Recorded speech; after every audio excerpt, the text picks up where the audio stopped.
Okay, hi everybody. I thought I would make a video about my new upgrades to the PRE table.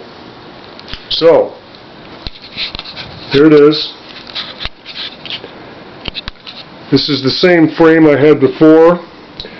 I decided to do a video while I was still putting stuff together so you could see the underside really well. And just to summarize, for those of you that haven't seen the other video, this is some red oak they had at Lowe's. It's just what they had, so that's what I used. It's red oak plywood as the top surface, or in this case it's the bottom, because it's turned upside down right now. But and then the whole frame is made out of red oak boards. And then I got these red oak 1.5 inch by 1.5 inch square pieces for supports, like for the legs, for instance, there. And here's like a mount for a transducer. I used to have two of them. Used to have two Clark Synthesis here. They're over there. And they were wearing out, so I decided to upgrade. Here's the one I've got now. It's a Porter and Davies. Camera's probably not focusing right for the near distance, but I've got a picture or two I'll try to work into this as well. Still picture. It's a Porter and Davies TT6, which is 1,000 watts, 4 ohms. To me, it looks really similar to a voice coil for a subwoofer, and they subcontracted out to a company that does make speakers and subwoofers, apparently, the Precision Devices. So they obviously have lots of experience doing this kind of thing, and to my untrained eye, this looks totally first class. And I'm really impressed already. So all I had to do was, see, I had these 1.5 by 1.5 boards tied into another support underneath. So it's all really, and this basic design was from Clark Synthesis in their advice on how to mount it to the platform. And so basically to this board, which was over here, the mirror image one, I added 4 more of them. So I've got a 7.5 inch wide composite board. I glued it together, clamped it, glued it, screwed it, everything. And this driver, this transducer, is 7.25 inches wide, so it's just perfect. And then I mounted it with a M6, just a single M6 bolt and a T-nut on the other end that digs into the wood, and used some Loctite on the bolt threads, so hopefully that won't shake itself loose. If it does, we'll take further steps. But anyway, so just tested this out. Everything's up and running. Got my really old laptop running iTunes right now, going into a Tascam audio interface, which goes into this brand new Yamaha power amp I got. Got the PX3. If you put it in bridge mode, which I just set it to bridge mode, it's running 1,000 watts into 4 ohms right to this transducer that can handle 1,000 watts.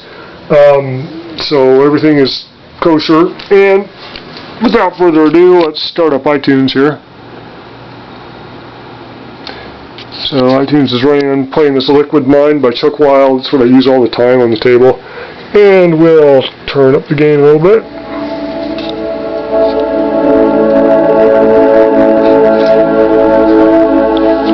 And I've got the iTunes equalizer up. Here, I'll show you that.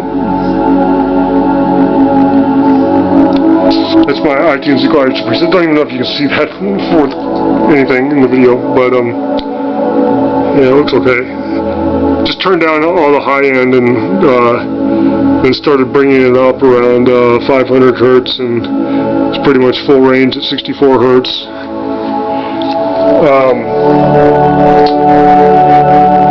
And it does fantastic with the 4-inch material. I'm impressed. It sounds just like a Clark. I've had to turn down the high end because I just want some more predominant low end. That's what I'm really after. And I'll do some better EQ later. It's just a rough EQ I'm doing right now to see how things work. Don't want to rattle my speak-on connector. Let's see here. Turn it up a little bit, about halfway. And the low end is fantastic. I did this up against my floor and the carpet, and this is like vibrating the whole floor. Super strong. Oh yeah. Got some rattling going on. It's probably loose joints somewhere here, or the bolt. I might have to do a better job of that. Figure out what's kind of going microphonic on here, whatever you want to call it. But yeah, so just with it hooked up, just as a dry run, works great. I'm satisfied. I mean, for now, our problem, or I solved the immediate problem, which was that the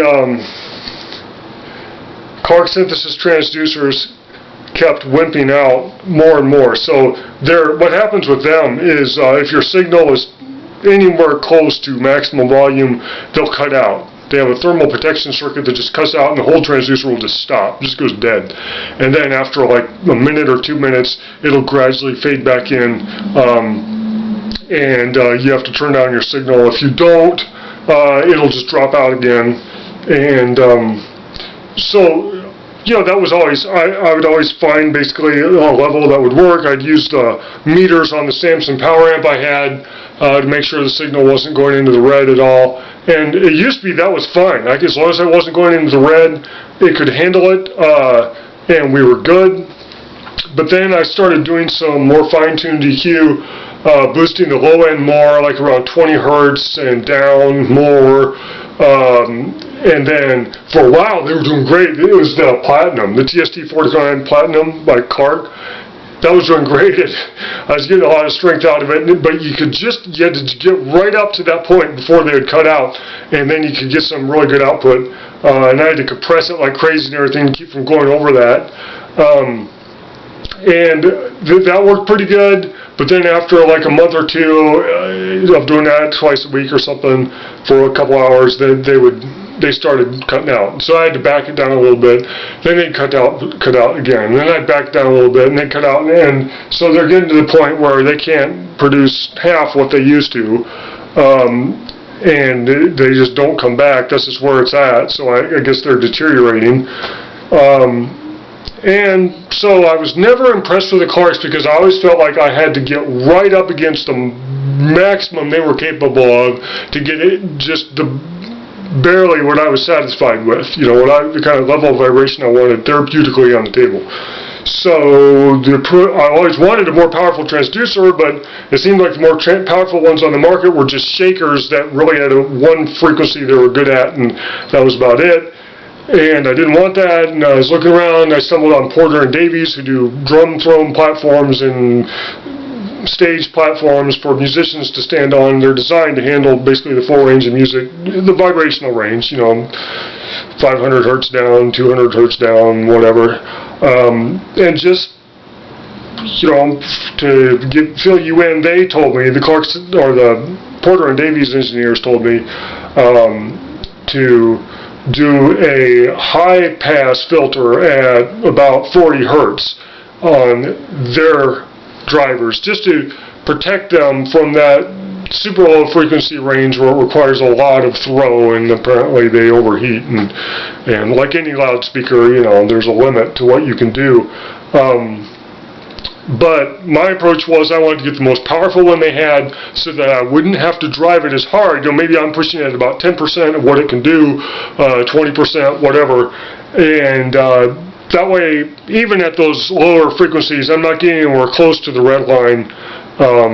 And it could hopefully handle that for an all-night session. You know, I had a buddy ask me, hey, have you ever done 8 to 12 hours? That's supposed to be really therapeutic. Well, no, I never tried it, never had a system that could really handle it, so hopefully I do now, and that's what I'm after. That's what I'm after with these things, and yeah, so at this point now I'm going to turn my platform over, put my water mattress back on it, get it filled up with water, and actually try it out for real.